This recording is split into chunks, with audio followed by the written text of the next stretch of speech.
Ladies and gentlemen, welcome. Today we're gonna be talking about Yazma, which is the last boss in Atal'Dazar. I'll mention some of the mistakes and the bad patterns that I see people do during this fight, and then I'll show you a pretty good way to do the boss so the spiders are not such a big issue. The first big mistake that I see is that the tank is going to keep the boss and tank it on its starting position, which will make your first drop of the shades to be in the middle of the room where we are positioned right now. If you do that, the fight becomes harder later on because the range is usually going to spread, and once the spiders start chasing people, they will spread and cover much more of the area. Instead, you want to be stacked up and you want to drop the spiders close to a wall or in the cubby where the boss actually starts. More for that later. And then the second big mistake that I see is that people will clear the spiders with an immunity, which makes them drop puddles on the ground. I'm going to argue that this actually makes the fight harder because you still have to dodge the remaining spiders or the new ones that spawn, but now you also have blocked areas on the ground that you have to dodge as well. Instead, if you manage to stack the spiders, they'll be all at one place and you won't have to clear them, just kite them around the room. So how do you do that? Let me show you this run. It's not perfect, but I think you get the initial idea. First, as you're going to see, we're marking the spots where we want to stack because stacking is very important. And mainly you want this to be either the starting cubby or the stairs across the room that I'm going to show in just a little bit. Once you drop the shades and the spiders come, you want to stay either behind the boss or you can just stack on top of the tank in melee, it doesn't matter. The most important part here is that you don't have members of your party to run across the room on different location, because in a second the spiders are going to activate and they're going to start chasing people.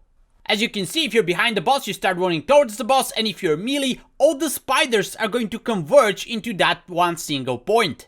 The tank, of course, should be kiting the boss, and here I run into the stairs a little bit early. You have to be careful with the stairs because you can line of sight your healer as well. So now we drop the next shades a little bit side to the boss, slightly in front of the tank, but the idea is the same. Now we keep standing behind the boss and we start to converge towards the tank, but we don't go in front of the boss or in the other areas of the room.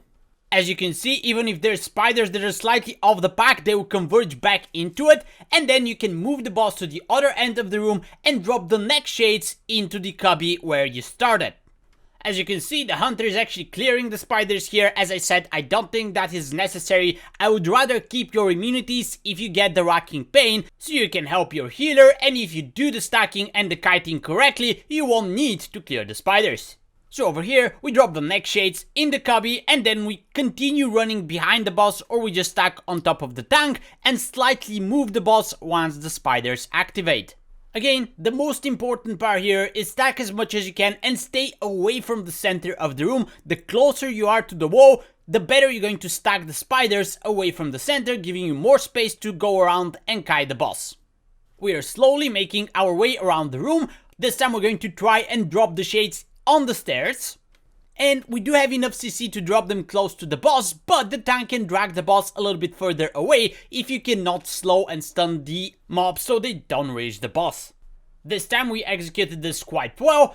It's a plus 23 tyrannical key. I don't think you get one-shotted at plus 25 or plus 26 either, so nothing to worry about there. And the last thing I'm going to say is always watch your feet. As you can see, one spider is spawning on top of me right now. I didn't hit it, but the warlock did, so he dies. Even if you're stacking and kiting the spiders perfectly, you can still get a spawn a little bit ahead of you. That's not a problem as long as nobody walks on top of it. Especially if that's your battle res. Anyway, you see that here we had to go around the puddles that the counter cleared. So that definitely didn't make it easier, but the next shades are dropped in the cubby.